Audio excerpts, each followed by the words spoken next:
trying to see where the actual camera is so I can actually look at it.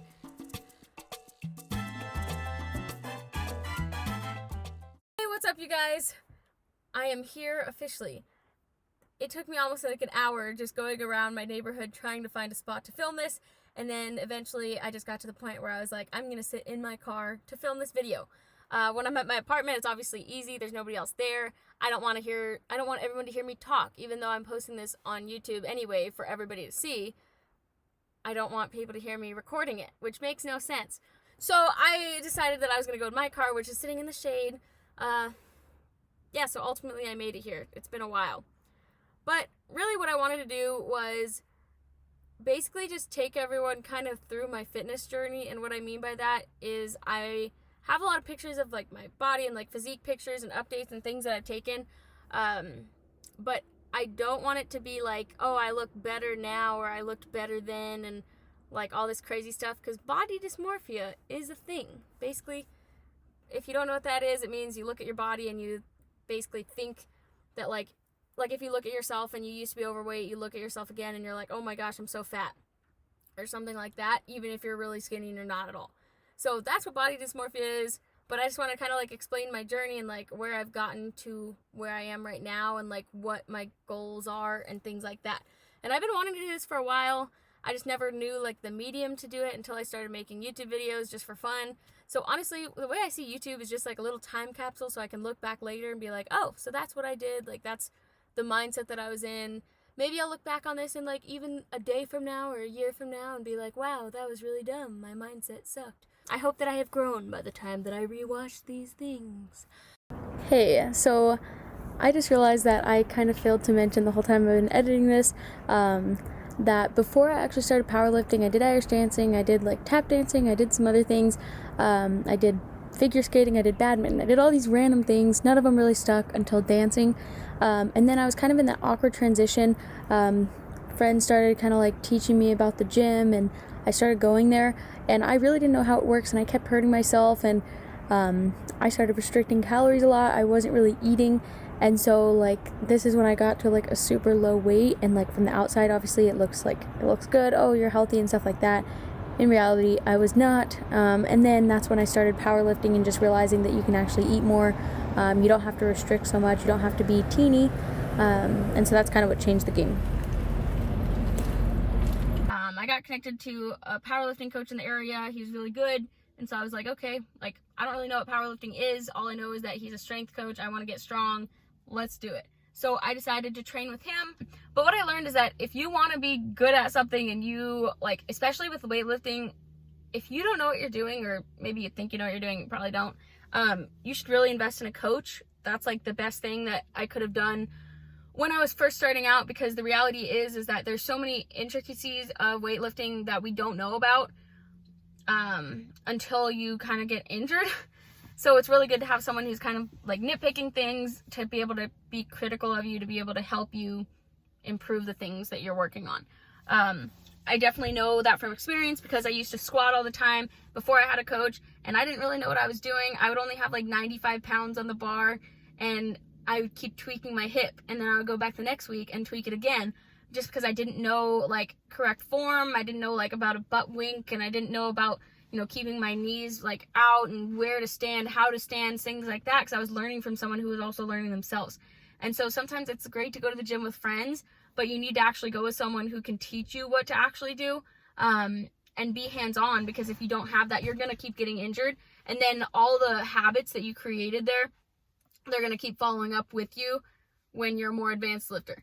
So what I did when I got a coach, I started training, and I put that at the forefront of everything. I think honestly, in general, the gym has been a big part of my life. Honestly, the biggest part of my life.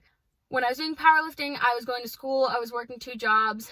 I honestly count powerlifting as like a full-time job. So I absolutely loved it though. I liked that kind of structure. I liked being super busy, and it was definitely a lot, but I thrived on it, I guess you could say. And did it stress me out? Was I tired all the time and sore all the time? Heck yes. And I guess I realized that's not how it has to be, but that's how I was, because I didn't know any better. So through all that, I was training for a competition, And I did a competition, I think it was in May of 2017. I don't really know. But anyway, I did a competition and I didn't really know what I was doing. I wasn't feeling well at the time. I didn't hit the best numbers, but I did it. It was fun. I did hit my 275 deadlift, which was my max, which I tried to do so many times in prep and I couldn't do it. And then finally on the platform, I did it and I was like, oh, well, that was easy. Cool. So, you know, you just like, you learn a lot at the time.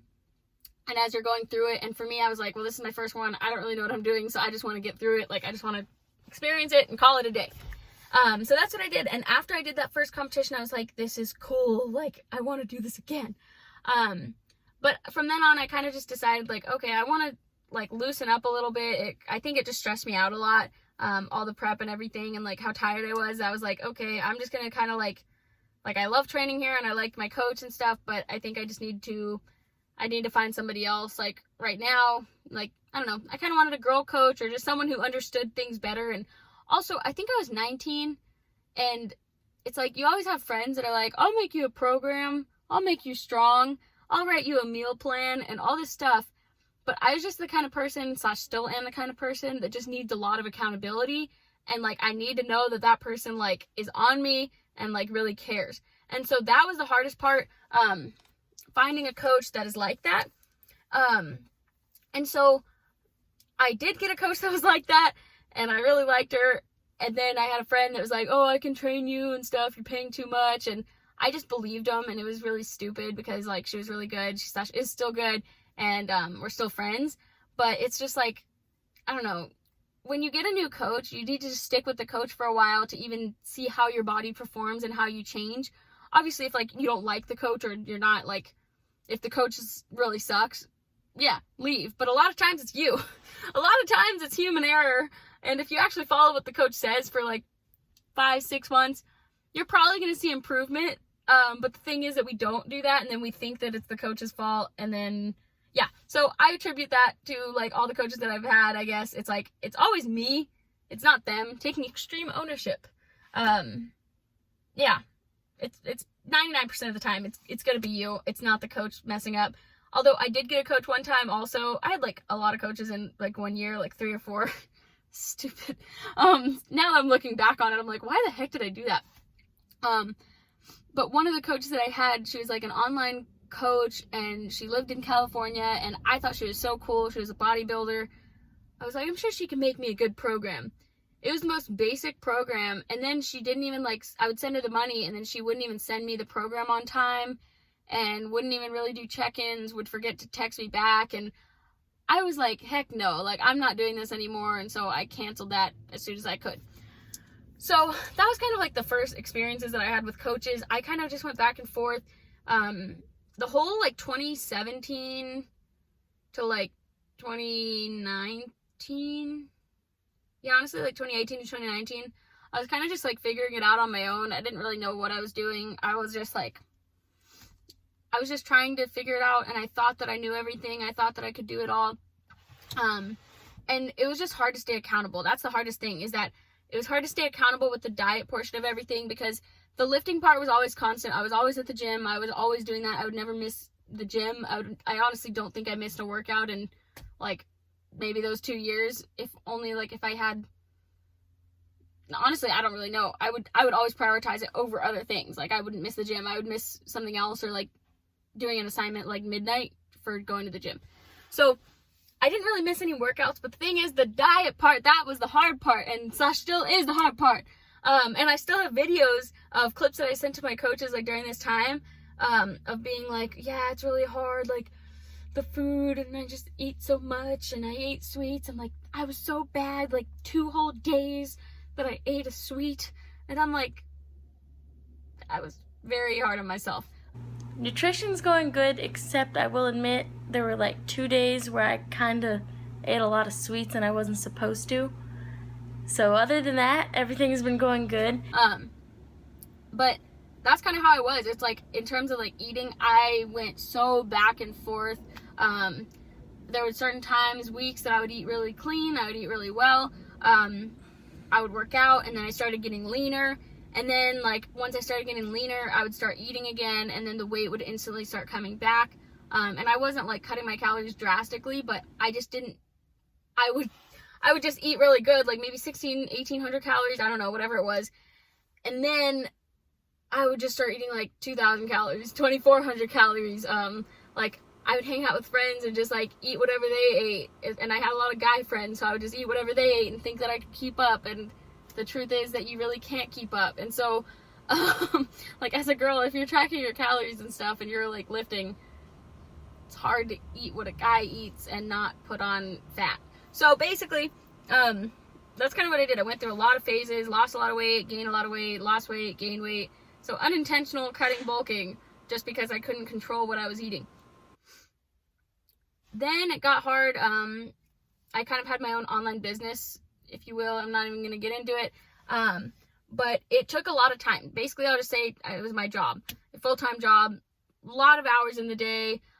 Even when you're not like at a meeting, you're still putting in a lot of effort into working on yourself, growing yourself. So a lot of personal growth, a lot of digging in personally, and then also a lot of reading, a lot of like audios, a lot of audio books, because I preferred that because I could listen to them while I was at the gym and stuff like that. I was just very stressed out. Very, very stressed out. Like I was really happy, like I loved it at first, and then it got to the point where like I was super stressed out, like my skin was breaking out a lot. I was like slowly putting on weight and I didn't know what to do. I had to buy all new pants, like none of my pants fit anymore. Like I was just like, I was getting heavier and I didn't notice it too much until it really started escalating more and more. And then I kind of just got into a bad mindset, and then it was just even worse. And I just felt so bad and so gross. And like, I have all these progress pictures from like 2018 or up to 2018-ish. And then by like 2019, maybe I took like 3 or 4. But I really hardly took any because I just was unhappy with like my body and how it was. Because I started getting a big fupa and I just did not know how to take care of it. I didn't know what to do. Every time I would try to start cutting, I would start like restricting too much, and then I would like binge eat everything because I just craved the food. So I would diet for like 2 days and then I'd be like, haha, like I can't keep a diet, and then I would just eat everything. And it was really bad. Like I really couldn't control it, and I would kind of joke about it and my friends wouldn't really care. But inside it was annoying because I've always, like, since I started lifting, I always followed like weightlifters and powerlifters and bodybuilders. And so to be confronted and see like all these amazing physiques, oh my gosh, I just realized, yeah, my nails, we need help. But I'd see all these amazing physiques and everything, and then I would look at mine and be like, oh, like, I'm not there. Like, I'm not going to be there, so I might as well just eat this. Like, oh, I'll never be like that. And so I just had such a poor mindset, and I didn't have, like, I guess anyone to crack my butt into shape to be like, hey, do this. Or if they did do that, I was against it because inside I still had stuff that I needed to work through to figure out why I was even doing that.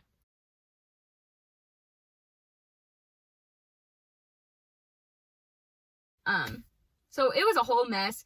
But yeah, body wise, like I've always been focused on it just because I am like an athlete, I guess you could say. It's like still weird for me to say that, but like because I'm an athlete, because I'm in the gym all the time and doing this and did the competitions and with dancing and everything, I thought that I have to look the part to do it. So even just until like end of last year, maybe, I didn't even take any pictures of myself. So, like I didn't really take any full body pictures. I didn't think I was cute or anything like that. Like I didn't do any photo shoots or anything because I was like, well, like I'm chunky, like I don't want that to be documented. Like I don't want to look back on that when I'm younger and be like, ew. And so it took me until like last year to finally have the confidence to be like, oh, like just start where you are.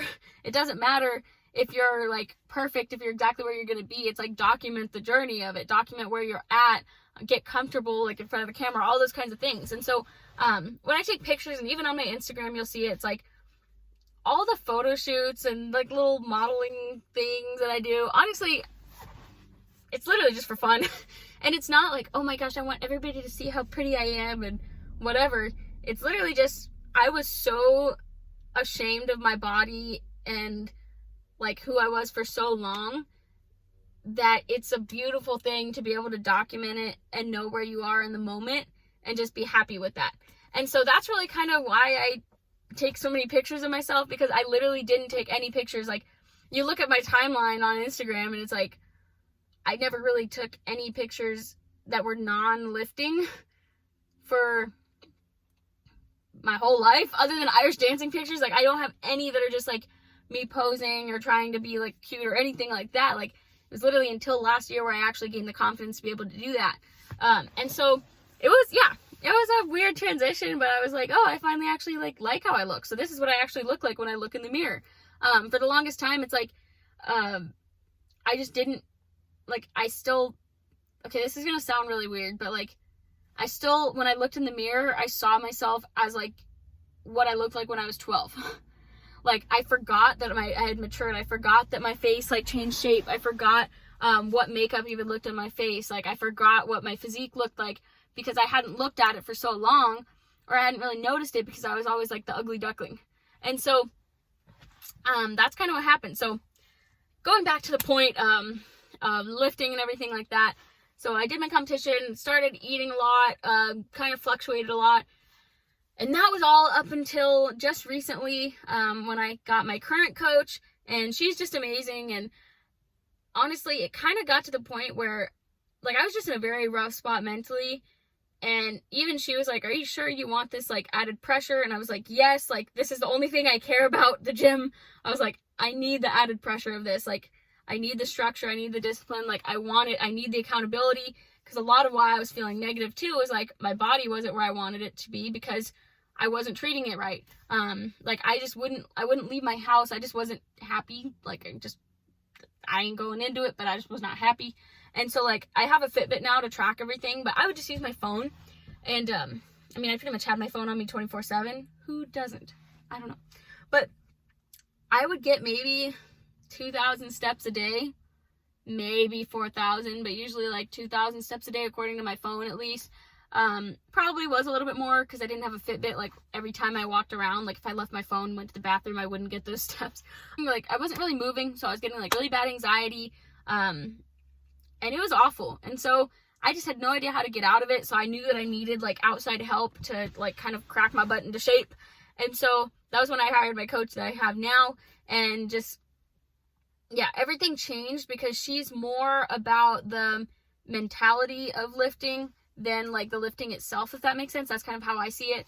As like, my coaches in the past, it was kind of just like, okay, here's your workout, here's your plan, like, let me know if you need anything. But this was more like, if I tried to like say something like, oh, like, I want to go on a cut now, or I want to do this, she'd be like, okay, but why don't we focus on this, like, doing this step first, getting this down, and then we'll talk about like what you want to talk about. And for me, that helped a lot. Even just recently, I told her, I was like, I just did a competition with her, which I'll probably make a whole meet recap kind of video, but I did the competition, and then after the competition, like, I looked at the pictures and I was like, like, I'm not happy with like where I was, like, weight wise. And even with the competition, like, I competed at 157. So I put on a lot of like weight over the years, a lot of muscle, a lot of weight, lean down, everything like that. Because I competed my last competition at 132. And that one I cut like maybe 5 pounds for. But like 5, 6, 7 pounds before this meet. So again, I was like in the mid to upper 160s before the meet came around. And then it wasn't even until like a week or two before the meet where I was like, oh crap, like, I need to actually start cutting because I'm not going to be in the weight class that I signed up for. Now I realize it doesn't really matter what weight class you're in. If you're not going for a state record or anything, it really does not matter. But I literally just didn't want to be in the higher weight class, which is so bad to say because everything I preach is like, oh, be positive about your body and stuff like that. And then I'm over here sitting in my car with a sweatsuit on, basically trying to sweat off the extra pounds before the meet. So again, I'm a hypocrite. I'm sorry. But yeah, when I looked at the pictures, I was like, no, and like picking apart my body. And it's like, this is a strength sport. This isn't a sport where you're supposed to even pick apart your body. But I just wanted to like look the part. If like, I'm an exercise science major, I've been powerlifting for this long, I don't want to have to tell people that. I want them to know that based on my physique, because it's like your body is literally just an explanation of the habits that you've created. It's like, when you look at someone's body, you can see whether they've been sitting on the couch doing nothing for the past couple months or whether they've been in the gym eating clean. Like, you can tell just by looking at someone. You can tell based on like their skin. Do they take care of themselves? I didn't want to look like that anymore. Let's just say it like that. And I knew the meet was coming at a point where it's like I was not in a good mental state. Like, I was stressed out, but I wanted to do that meet no matter what. And so I made it happen. And I just remained positive. Like, I got excited when it came to be like 10 weeks out and stuff like that. Like, I was ready for it. I was really nervous, but I was ready for it. I just wanted to do it. And then after that, I was like, you know what? I do want to like try to cut again, or at least just focus on eating clean. So that meet was in January. It was like January 20th or something like that. And it was like January 1st or 2nd or something that when I started cutting for the powerlifting competition, I was like, okay, like when I cut, because I was like 167-ish, and I cut to like 157 for the meet, like the day of the meet, I was like, you know, I want to maintain this 157. I want to maintain it, if not continue going down, because I know that I can keep going down, and like I just feel way better when I'm in like the 140-ish range. So that's what I did. So I pretty much maintained it even till this point. It is April. Oh my gosh, the days are just morphing together. But yeah, I weighed myself today and I was 160. So even since the meet and like all the fluctuations, everything like that, I'm still about the same weight that I was at the meet, which I still want to continue decreasing that, but I definitely feel leaner. My goal starting in January was just to eat clean. Before I was eating like Jack in the Box, I was getting like Uber Eats, all this kind of stuff, just hanging out with friends. And then I just decided, I was like, I feel gross. Like, I don't like this. I can't keep doing this. My body doesn't like it. Like, if you eat Jack in the Box for like 3 days, like I felt like crap before I could even get back to eating normal again. And even just like eating, if you eat sweets or whatever, it's like your body starts craving those things. And I just could not get out of that mentality unless I just started completely over. So in January, what I did is I actually signed up for a meal prep company. So I actually got all my meals delivered. And that was a game changer. I'm an awful cook. So a lot of the reasons why like I just couldn't maintain the meal plan, because I would literally cook an entire week's meals and then it would be so bad that I couldn't even eat it. And that's how bad I am at cooking.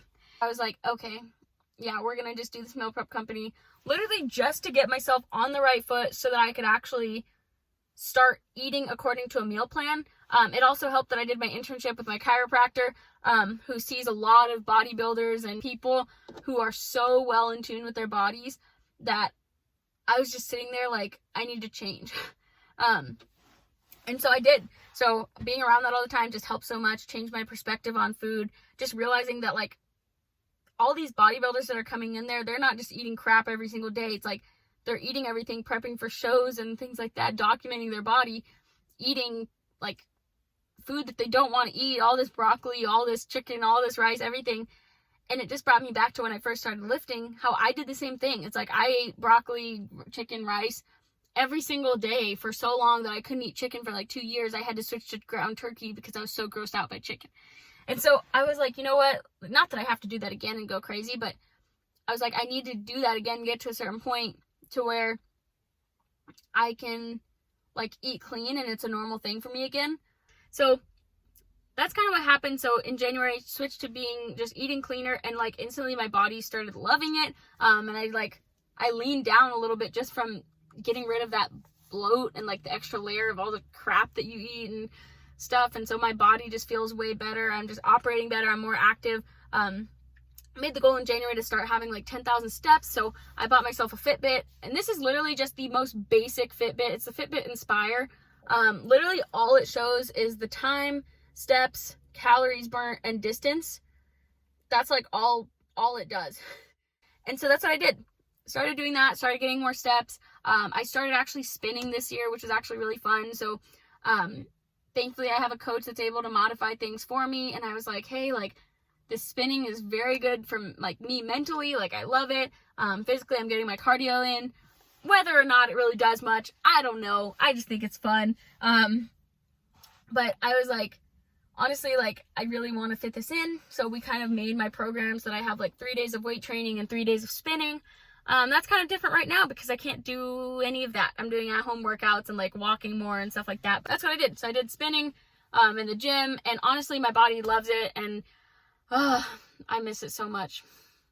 I guess that kind of brings us to where we are now. I know this is like a very long video, but that's kind of the path that I took. It's like when I look back on it, a lot of it was just a lot of fluctuations. In the moment, you don't really see that. You see like, oh, I'm all in the gym and stuff like that, which I was, but diet was just never there. So I genuinely believe it's like my physique would be very different had I stayed consistent with the diet for the 3 years that I've been training for. Am I mad at myself for it? No. Did I learn a lot? Yes. And I'm just ever grateful for the coach that I have now. I'm like, I can't even explain just how much she's helped with the mentality of things. Really having a coach like that is just, it just helps everything, because you have someone that cares about you, not only just in the gym and your performance and how you do it in meet, but actually cares about you as a person and understands your mental like habits so that you can actually change yourself and be better. And so because the fact that we didn't cut my calories and didn't go crazy with that kind of stuff actually has made me more aware of what I'm putting in my body, because I'm not focusing on like cutting and trying to achieve this certain weight. I'm just solely focusing on eating clean. And it just feels good. Like I just feel secure. I don't feel like I need to like switch anything up because everything's working so well. Like at my meet, I PR'd in all my lifts. So that is kind of where I'm at right now. I'm really just trying to stay mentally upright, which I am. Got out of the funk that I was in, kind of changed my lifestyle around the job I was doing, quit that so that I could just focus on myself more, and just be happier overall. Finished school. I definitely do want to do another powerlifting competition. Eventually I want to do a physique show, like a bodybuilding show, whatever kind of category I would even be in, because I don't know. But I would have to peel back some layers to find out what's even underneath. But I just think that'd be like a good experience to find out. All I know is that right now I'm just having a good time, just staying active and making sure that like my mind and body is right. There's definitely the huge correlation when you move more and you eat better, that you feel better, your body looks better. And so that's kind of the main thing that I'm focusing on now. I track macros, which is why I want to do a video on just like macros and what they even are, so that other people who don't understand it can kind of watch that and be like, oh, okay, so that's how that works, just in a very simple manner. But yeah, that's where I'm at now. Just trying to follow the macros that coach gave me, meal prepping, giving myself grace, working out by getting enough steps in the day. That's my main focus. My goals, I try not to have too many goals. My main goals for the day is like follow my meal plan as close as possible and get 10,000 steps. That's it. When you focus on eating and moving, it helps all the other aspects of your life anyway, because you're doing what you need to be doing. So you're accomplishing tasks, and you're also just feeling better mentally because you're already on a better like path than you were before. But I'm gonna end it there. If you have any questions, definitely let me know. But that's kind of like my fitness journey in a nutshell. I definitely can make this more specific and delve into different parts, but the biggest thing is just that you just gotta get a good coach. Just get a good coach that actually cares about you, that can teach you things, that can actually help your mentality, not just your physical body. There's so many people that I know that have coaches that all the coaches do is just write them a meal plan and then like send them on their way, or write them the program and send them on their way. And then they actually don't know anything about how their body works, anything about how macros work, anything about calories, anything like that. And it's just so sad because So I literally keep forgetting every time I make a video to do an outro for it. So that's why you keep getting all these weird outros to videos. But I just want to say thank you for watching. I know this is a very long video, but I hope it gave you a lot of insight into my journey and kind of like where I started and where I'm going now. And I'll put this little clip here just to kind of like end it off. This is the first ever progress picture that I ever took. And so I was never like big per se, but I was never small per se. No, I'm just kidding. But yeah, so that's kind of where I started when I was first like getting on my journey. And I know a lot of people like to see like the very beginning of like how it is, or at least I do when I'm watching these kind of transformations. But yeah, so that's that. And then this is where I am now. We're trying to get the gains. But like I mentioned in the video, it's actually really cool because I haven't edited it in like 2 weeks or 3 weeks or something like that. I wasn't even sure if I was going to post it. But I've actually kept on. So I started kind of like a 12-week cut, basically just following what my coach gave me. You should do that. If you got anything from this whole thing, it's just listen to a good coach. But yeah, I'm 155 right now, so I actually cut a little bit since you saw the video. And things are going good. Healthy relationship with food, healthy relationship with the gym and working out, even though I can't go to the gym still, just like working out from home. I'm gonna make a video on it. I'm like in the middle of it right now. I'm on day 4 of my 25,000 a day step challenge. So we are at 21,800 steps and it's 6 p.m. right now. So that's pretty cool. But yeah, so just kind of experimenting, pushing my body, having a good time, and that's about it. So I hope you guys enjoyed this, and I'll see you in the next video. Have a good day. Bye!